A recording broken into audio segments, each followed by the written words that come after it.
This is our first town hall meeting of 2021. And we are live streaming on Instagram, on Facebook, and also Clubhouse. I don't know if you guys are familiar with Clubhouse. It's a new audio only on iPhone platform to have open dialogue. And so let me check if folks have joined this on Clubhouse. So it leads to pretty candid conversations, and people open up their hearts, and they really talk about stuff that makes sense and that is relevant, and not so much about the world of glamour that sometimes Facebook offers. So it's a new kind of social media, and I'm going to turn off Slack so that we don't hear that sound. So essentially, quickly, my background is I come from the world of tech, many years in IBM and Cisco, and I never ever thought that I would be running for political office. And in 2014, I ended up running for the Saratoga City Council, and I just barely won by 71 votes. And 4 years later, we ended up winning with the most votes in city history. In 60 years election history, we ended up getting the most votes. And the reason why was we ended up taking some of the big challenges off the community. And that's the reason why I'm serving, why I'm looking to serve, and why I'm running for Congress as well. So what I've tried to do is, and the key word is try, because it's difficult in the world of the public sector is very, very different from the private sector, which is what I discovered in 2014 when I got elected. But I try, I'm agile. I try to adapt and try to learn. And my objective was to problem solve. Like I'm a mechanical engineer by profession, by education. And I said, let's figure out what problems I can solve. And that became a pretty solid story for me. It led to a lot of internal reconciliation with respect to what I could do for the world around me. And that's the reason why the people of Saratoga ended up supporting my re-election the way they did. And the reason why I'm running for Congress is basically there are huge issues with our elected leadership when it comes to representation in Washington. And I call it broken politics because it seems like, our elected leadership is only serving one segment of the population. And, it's a lot of partisan politics that plays out. And to some extent, the other parties sort of ignored, and they don't have a voice, and they don't have representation. And many times when they speak up, their voice is lost. And then when I see the problems with tech, if you look at what happened a couple years back with the hearing that Facebook was invited to, we heard Mark Zuckerberg, we heard Sundar Pichai, and we quickly, if you watch those hearings from a few years ago, you quickly realize how much of technologically illiterate congressional members are. And I don't say that. It's actually mentioned, one of our congressional leaders from Silicon Valley refers to it very often. And so it's a challenge, how can Silicon Valley how can we prosper if we had the right kind of leadership? And someone like me with a tech heritage, everything I do has some bearing from my tech background. Is how interesting could it be for someone like me to represent Silicon Valley? So that's the reason why. I mean, people say, Rishi, why don't you run for assembly, or why don't you remain a council member? But as a tech guy, as a tech executive, I believe I can bring in a lot more value to not only Silicon Valley, but also to our nation, to America. And there are big challenges that we need to solve, right? So I won't dig into too much with the challenges. What I will do is I'll talk about some of my thought process with respect to, I'm going to mute everybody again. Okay, so what we talk about is breaking up the challenges into 3 different segments, which is local and state challenges. We have the national challenges, and then we have the global challenges. So when you talk about the global challenges, we have climate change is a big one, and that's an example of the global challenge we have. The pandemic is a global challenge right now. And we cannot say that, okay, will work in isolation, will fix the pandemic for our county, and the rest of the world can take care of it by themselves. So we are in all of together, and we are reading about challenges with vaccination that many of the countries just don't have the resources. America is very fortunate because we have big pharma that are innovating, and we called it Operation Warp Speed. And I was pretty surprised and amazed by how quickly we came out with a vaccination, and we are actively rolling it out. So we'll talk about that. Now, when you look at national issues, like healthcare is one. Healthcare is a big challenge that we have in our country. How can we optimize our healthcare, make it cheaper, faster, better? And the word is cheaper, but also better.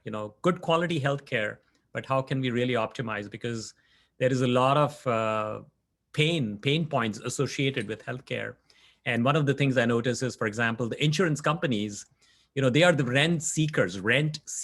I mean, they are uh, not providing so much value, but creating so much more complexity, and they are getting a cut from both sides. So how can we eliminate the insurance companies? So we need to look at tried and tested models is what I do. In the world of tech, when you are rolling out a startup, you will look at established best practices in that particular space, right? So that's what we seek to do. How are other countries doing healthcare, which are a lot more efficient? Then you look at local and state challenges. We have a huge challenge with housing, transportation. Many of our cities are suffering with super high water rates, burglaries. These are all challenges. Now, somebody might tell me that, Rishi, why are you talking about burglaries? It's not relevant to Congress. But my take is, an elected leader, whether you are in state senate, whether you're in assembly or council, you are there to serve the people. You're there to solve problems for the people. And any problem is your problem because you have to step up and do your little bit. Housing and transportation, there's a huge push for housing happening lately with not much urban planning.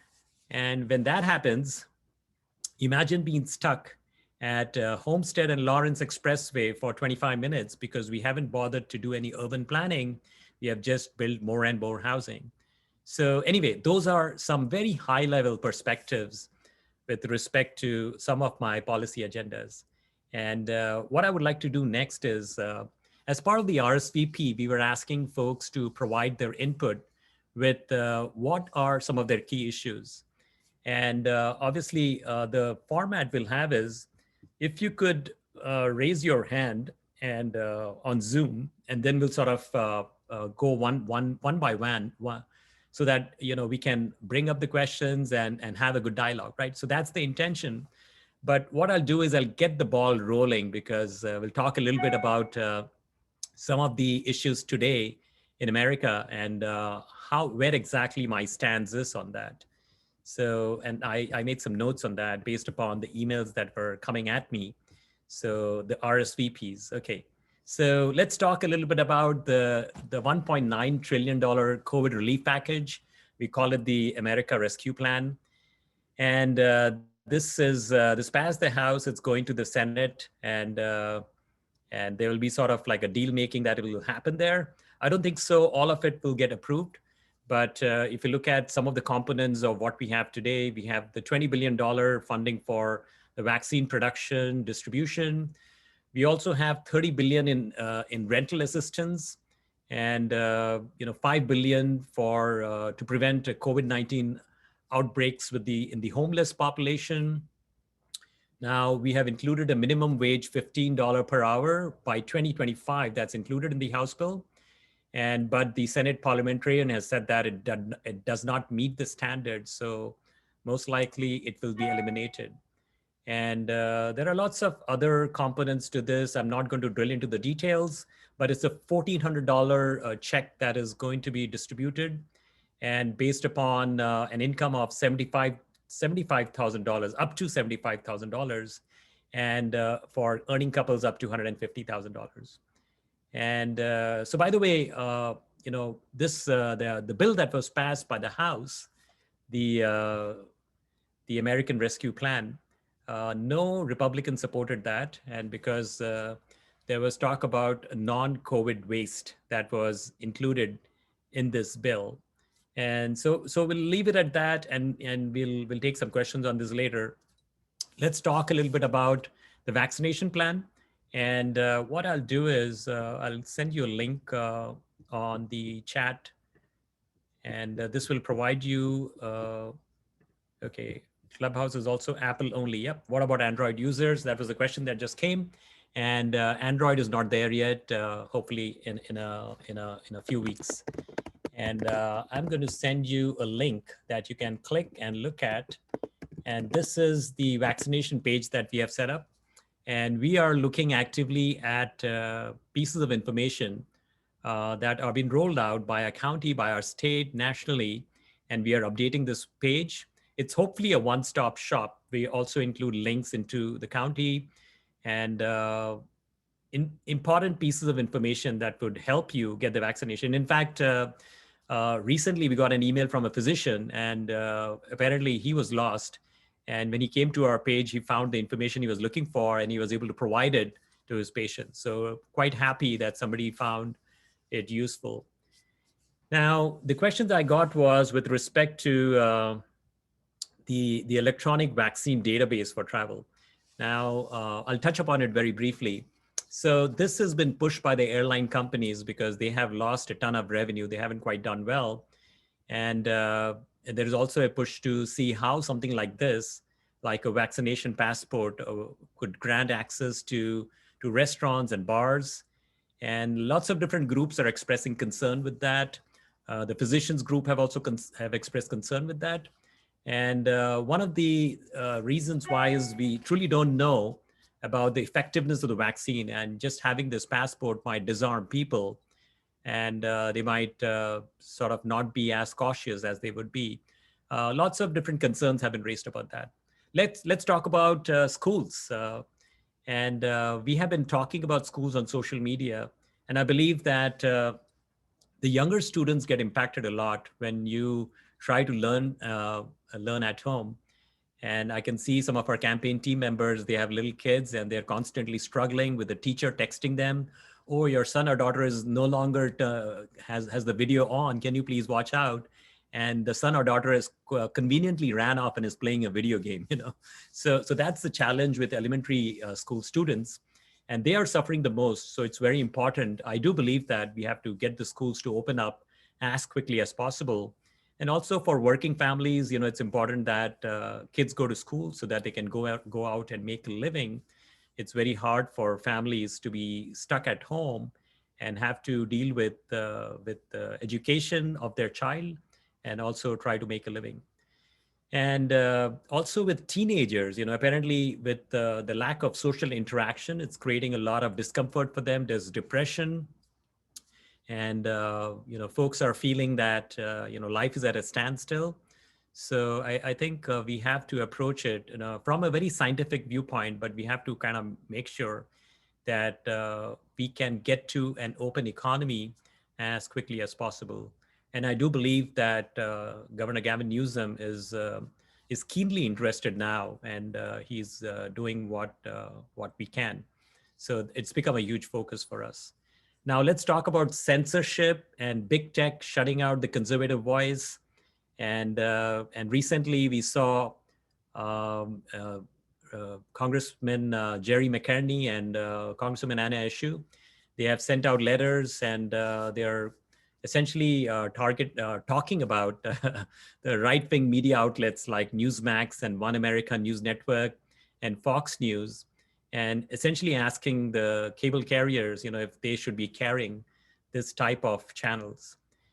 And I believe it's on very difficult turf, you know, because it's sort of sliding into the First Amendment mode, and we have to be very careful in terms of how we are going to be, how do we address the free speech, because there has to be a dialogue, you know, when there is. Now I'll give you an example. Many years ago, I used to be on the Planning Commission, and I would show up to a meeting, sometimes with my mind made up. But then when I heard both sides, you know, it became an educational experience for me. And then you would make choices that would be in the best interest of our community, making sure that you have addressed the issues, the voice of both sides. So that's very important to me. And I don't believe this is the right approach of censorship. And also, I've noticed that when we are in the saddle, when we are firmly in the saddle, we will tend to be a little, you know, be a little one-sided with respect to our perspective. And the danger we have today is with the Democrats controlling the House and the Senate. How are we going to make sure that we continue doing the right thing that favors every American in our country, not just the Democrats? So it's very, very important to me. And my objective is to see how we can encourage free speech as much as we can. And to some extent, I would say that both sides, the blue and the red, are guilty of that. And we can do a lot better. Tech exodus, so there is a lot of shift happening. People are leaving. There are companies leaving. HP left, Palantir Technologies left. It's become a big issue for Silicon Valley, which will lead to a drain in our tax revenue. And this will impact the services that we offer. And our state is in a little bit of a jeopardy based upon all this. So if you look at statistically in 2016, we had 24,000 people who left Bay Area, 24,000 annually, a net 24,000 left. But when you look at 2018, we had a net, 24,000 who came into Silicon Valley. So we were a vibrant economy. And in the year 2016, we had a 24,000 net people who came into Silicon Valley. But 2 years later, a net 3,000 ended up leaving. Now, when you look at the state of San Francisco today, the city is losing people. I would say almost 100,000 people have been lost. They have moved to different parts of the Bay Area, but more than likely is they have moved to other states like Washington or Texas. And this data is coming from USPS based upon forwarding addresses. And if you go and Google that, you will find some clear data on that. We can look at the mayor of Miami, Francis Suarez. He's keenly invested to attract the tech talent. So it seems like what's happening is our venture capital companies are going to Miami, and our tech leaders, our tech innovators, startups, engineers are all moving to Texas. And so, California is getting crushed a little bit, and there is a huge shift happening to Miami and to cities like Austin. So we have to treat this as very, very important and do something to address that. Okay, housing density, there is a huge push for housing. SB 9, SB 10 are new bills that are proposed in the Senate in Sacramento. And let's look at SB 9. SB 9 will allow lot splitting. A single family lot could be split into two. And with ADUs and JDUs, you could potentially have 6 families living on that lot. It will not happen today. It will happen over the next decade or so, or perhaps sooner. But so if you have in each lot in your city that is split into 6, you multiply your population of your city by 6. And that's the population growth that we will see. And I think it's a little bit much. And in fact, SB 9 does not require affordable housing. There is no garage requirement. So now you would have cars parked on the streets, and the land utilization will be pretty good, which means we will not have open spaces. We will not have a play area for kids, no backyards, and just 4 feet setbacks. So how would that influence the future of Silicon Valley when we have a situation like that? Okay, and let's talk a little bit about vaccination. The Pfizer ruling, apparently it doesn't need to be kept at super low temperatures. A simple refrigerator is good enough now, and that approval has already happened for Pfizer, which might accelerate because storage was a big problem. And when you look at Johnson & Johnson, we will likely have Johnson & Johnson vaccinations here in California this week. In the next few days, we will start seeing Johnson & Johnson. It's single shot, and it doesn't need the storage of the freezers and all that. Simple refrigerator is good enough for the storage. And most pharmacies, they have that. Now, in 63 days, apparently we have to vaccinate 98 million. So we are falling short, because President Joe Biden said we would have 150 million vaccinated in the first 100 days. And that was changed to 100 million in 100 days. I think 100 million in 100 days is very much doable. But right now in 63 days, we have to vaccinate 98 million to hit that 150 million target. And then let's talk about election integrity, because that was a question that I got very often. Now, we see disenfranchised voters all over. Florida has the most, Maine the least, California is number 30 in the list. And that's a huge challenge, because we need to ensure the integrity of a voting process by making sure anybody who can vote is allowed to vote. And for me, that's the agenda number one. This is what we need to focus upon. Count all the votes. Count all the votes. Extremely important to make sure that every vote is counted and no vote is left behind. And we had the hanging chad situation in 2001, in the 2000 election, but we have to make sure that we go through a painful process of counting every single vote. Now, there have been allegations about voter fraud, and I hear that right from the time of JFK when he got elected. I've heard that with George W. Bush. I've heard that with Hillary Clinton, and obviously with the recent election. And my take is, any type of voter fraud cannot ever happen. And we have to make sure that we tighten the bells and whistles, the nuts and bolts of our election process to make sure that it has solid integrity, because this is America. We show the path for the rest of the world with respect to what we do here. And so it's very, very important to tighten it up. And let's take a pause here. And it's already like 30 minutes in. So why don't we take questions, and we can just, if you would like to unmute yourself and ask a question or perhaps a comment, we'll make it interactive. The idea was not for me to keep talking for an hour, but I would love to hear from you, because for me, it's an educational experience to hear it from all of you. Now, what we have done in the last run, so what I didn't talk about was the last run. So we were running for Congress in 2020.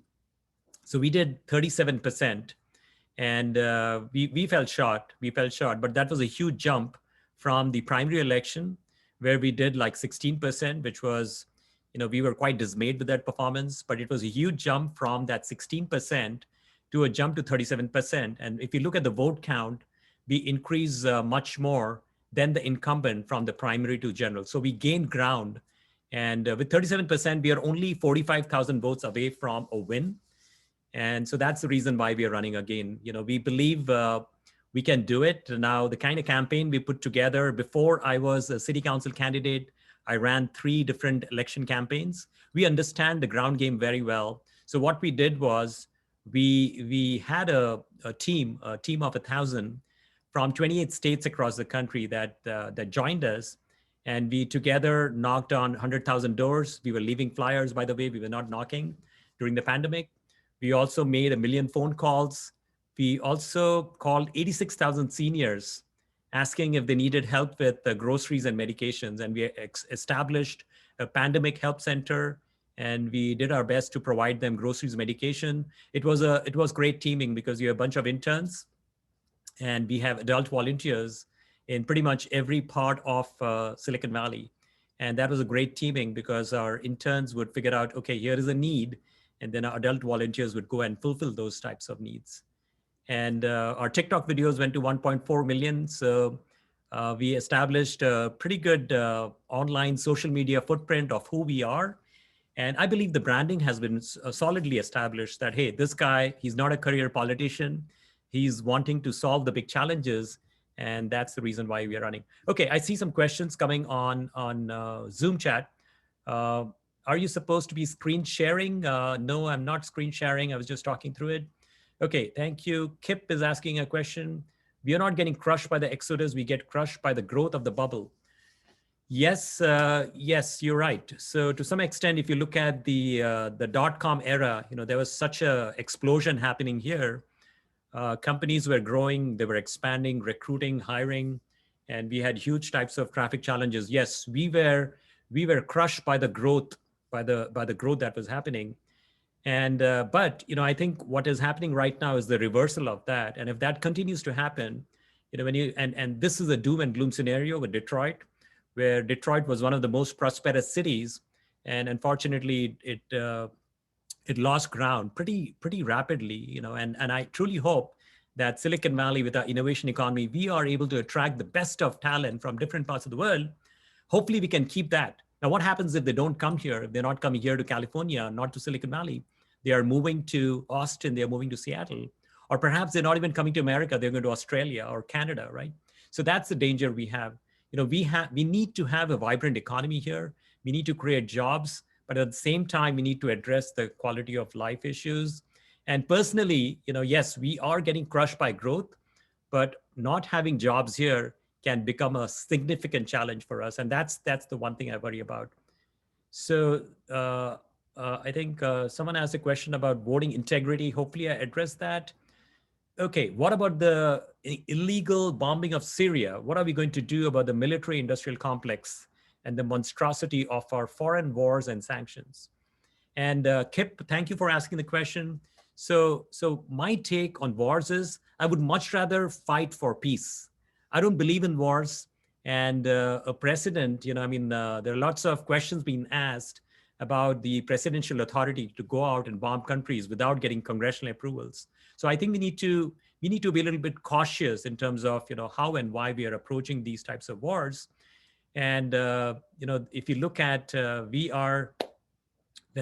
it comes to our defense spending, we are number one, but there is a huge gap between us and number two, a huge gap. And what if we take this the spend that we have every year and we apply to address bioterrorism, because that's the new threat that the wars of the future are going to change, because it's going to become an economic war. They'll try to put down your economy. We have clearly seen the challenges of the pandemic, how some countries of the world reacted very well. They were very agile, but it brought our economy down. We are still doing well because of the tech so-called bubble, some people call it. We are doing well. Our stock market is going up, but the fundamentals are very weak. And so we have to make sure that we are able to address and withstand future pandemics or bioterrorism or biowarfare. So we have to divert those dollars, put it to use in America for education and to fortify a country. I think much of when you look at the defense bases, the bases we have, right? America has bases pretty much all over the world. And I think we need to start pulling some of that back to see how we can fortify our own country, because the next world war will be sort of a different type of war. Paul is asking, as a member of Congress, how would you do to ensure election integrity? What would you do to address the disaster called the critical race theory? Okay, I'm curious. So I did talk a little bit about the election integrity. For us, we have to preserve that. Extremely important. We have to ensure that voters are allowed to vote. We are able to count the voters. And if there's any type of fraud or anything like that, which we hear pretty much every decade, we have to stop that, and we have to figure out how can we tighten our election process. I don't have answers right now, and we are going to put together a policy paper on that. In fact, we are working on it right now, just like a policy paper on vaccinations. For example, there are different ways. Coming from the world of tech, we have a different approach to these types of problems, and that's the perspective that we put together. And we'll drill into some of these policy papers if I get a chance today. And Paul, I would love to hear from you about the critical race theory. If you could unmute yourself and talk about that.